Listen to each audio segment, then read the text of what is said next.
Many PCs and Macs will have Python already installed.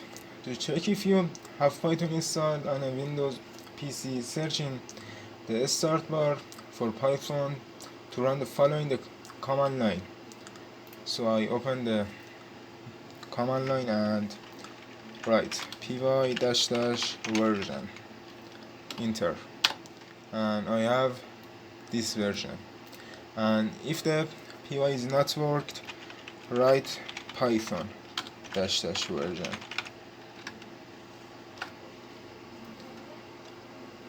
To check if you have Python installed on a Linux or Mac, then on Linux open the command line, or on a Mac open the terminal and type the py-version. And if you find that you don't have Python installed on your computer, then you can download it for free from this URL. And if you don't have the VS Code, you can install the Visual Studio Code as editor in this URL.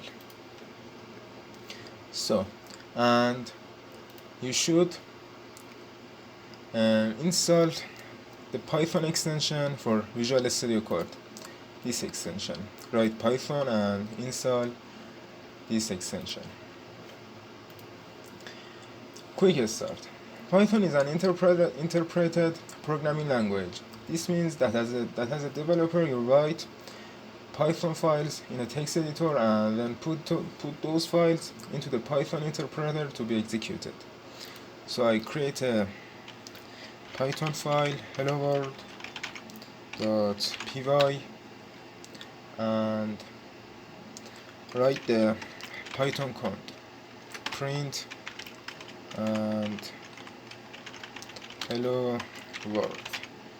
And the way to run a Python file, to run this file, you can save this and open the terminal, and so write py and hello world.py file, enter, and we have hello world. And I can change the string 1 2 3 4 and Ctrl S to save and run the file hello world 1 2 3 and 4.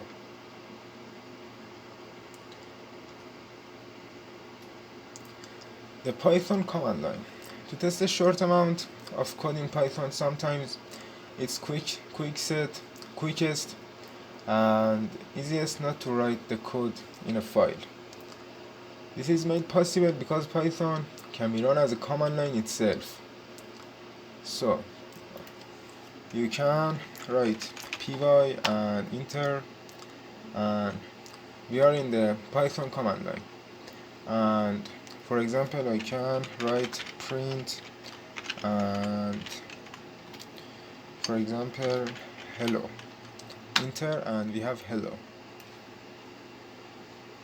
And for exit, you can write exit and parentheses and enter.